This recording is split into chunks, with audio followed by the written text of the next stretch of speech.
ये कलता सीतापति रामचंद्र की, राधापति कृष्ण चंद्र की,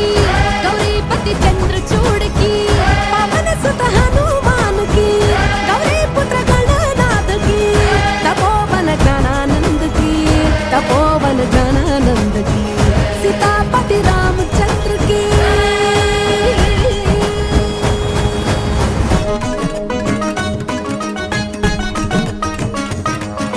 వ్యాధుడు చేసిన పుణ్యాలేవి ధ్రువునికెట్లందే మోక్షం, వ్యాధుడు చేసిన పుణ్యాలేవి ధ్రువునికెట్లందే మోక్షం, గజేంద్రునికి ఏ విద్యలు తెలుసు విదురుడు దాసికి కొడుకే సీతాపతి